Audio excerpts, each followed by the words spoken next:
آج احمد فراز کی ایک اور غزل لے کر حاضر ہوا ہوں۔ روگ ایسے بھی غم یار سے لگ جاتے ہیں، در سے اٹھتے ہیں تو دیوار سے لگ جاتے ہیں۔ عشق آغاز میں ہلکی سی خلش رکھتا ہے، بعد میں سینکڑوں آزار سے لگ جاتے ہیں۔ پہلے پہلے ہوس کاد دکان کھولتی ہے، پھر تو بازار کے بازار سے لگ جاتے ہیں۔ بے بسی بھی کبھی قربت کا سبب بنتی ہے، رو نہ پائے تو گلے یار سے لگ جاتے ہیں۔ قطرن غم کی جو گلیوں میں اڑی پھرتی ہیں، گھر میں لے آؤ تو انبار سے لگ جاتے ہیں۔ داغ دامن کے ہوں دل کے ہوں کہ چہرے کے فراز، کچھ نشاں عمر کی رفتار سے لگ جاتے ہیں۔ روگ ایسے بھی غم یار سے لگ جاتے ہیں۔ غم یار ایک بار آپ کو مل گیا نا، پھر کیسے کیسے روگ ملیں گے، کیسے کیسے روگ لگیں گے، کہنا بہت مشکل ہے۔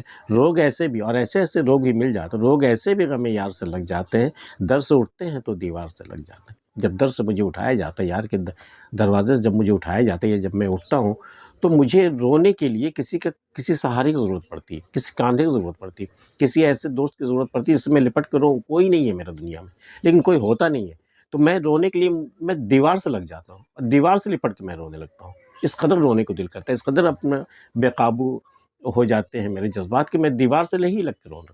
کہتے ہیں کہ دیواروں سے مل کر رونا اچھا لگتا ہے، ہم بھی پاگل ہو جائیں گے ایسا لگتا ہے۔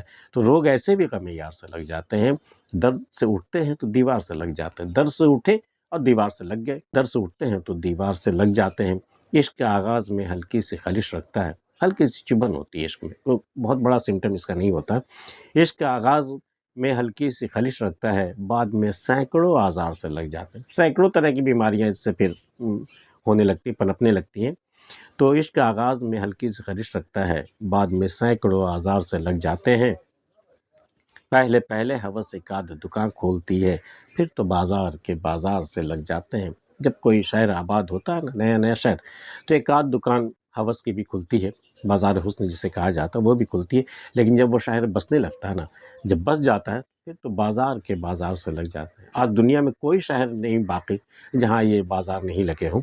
پہلے پہلے ہوس کاد دکان کھولتی، پہلے پہلے ایک یا آدھی دکان کھلتی ہے، پھر تو بازار کے بازار سے لگ جاتے ہیں۔ بے بسی بھی کبھی قربت کا سبب بنتی ہے، رو نہ پائیں تو گلے یار سے لگ جاتے ہیں۔ ایسا عالم ہوتا ہے کہ جب ہم رونا چاہیں اور رو نہیں پاتے ہیں تو اپنے محبوب کے گلے لگ جاتے ہیں۔ تو یہ بے بسی جو ہوتی ہے، نہیں رو پانے کی جو بے بسی ہوتی ہے نا، یہ بھی قربت کا سبب بن جاتا ہے کبھی کبھی۔ تو بے بسی بھی کبھی قربت کا سبب بنتی ہے، اور رو نہ پائیں تو گلے یار سے لگ، اس بہانے یار کے گلے لگ جاتے ہیں۔ رو نہ پائیں تو گلے یار سے لگ جاتے ہیں۔ قطرن غم کی جو گلیوں میں اڑی پھرتی ہیں، قطرنے جیسے کپڑے کا قطرہ ہوتا ہے نا کٹنے کے بعد، تو وہ قطرنے جو گھروں سے جو نکال کر پھینکے جاتے ہیں، اپنے اپنے غموں کے قطرنے، غموں کی قطرنے، جب قطرنے غم کی جو گلیوں میں اڑی پھرتی ہیں، وہ جو گلیوں میں ڈال دی جاتی ہیں نا قطرنے، وہ جو اڑتی پھرتی ہیں، قطرنے غم کی جو گلیوں میں اڑی پھرتی ہیں، گھر میں لے آؤ تو انبار سے لگ جاتے ہیں۔ اگر ان قطرنوں کو جمع کر کے اپنے گھر لائے جائیں نا، ان غموں کے قطرنوں کو، تو انبار کے انبار لگ جائیں گے۔ گھر میں لے آؤ تو انبار سے لگ جاتے ہیں۔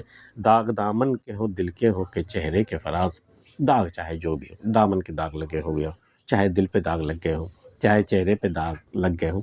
تو دامن کے داغ لگنے کا مطلب یہ نہیں کہ آپ لازماً آپ گناہ گار ہیں جو آپ کے دامن میں داغ لگ گیا، ضروری نہیں ہے۔ دل کے داغ لگے تو ہو سکتا ہے کہ آپ نے کسی سے محبت کی ہو، یا یوں بھی کسی کے فرقت کے داغ لگ گئے ہوں آپ کے، یا چہرے پہ داغ لگ گئے ہوں۔ تو داغ دامن کے ہوں دل کے ہوں، چہرے کے فراز، کچھ نشاں عمر کی رفتار سے لگ جاتے ہیں۔ کچھ نشاں، کچھ داغ یوں بھی گزرتی عمر کے ساتھ لگ جاتے ہیں، اس کے لیے کسی خاص سبب کی ضرورت نہیں ہوتی۔ کچھ نشاں عمر کی رفتار سے لگ، عمر گزر رہی تو کوئی نہ کوئی داغ تو لگے گا ہی۔ کچھ نشاں عمر کی رفتار سے لگ جاتے ہیں۔ آج کی ویڈیو میں اتنا ہی۔ احمد فراز کی غزل آپ کو کیسی لگی میں بتا سکتے ہیں۔ ملتے پھر کسی اگلی ویڈیو میں، تب تک کے لیے اللہ حافظ۔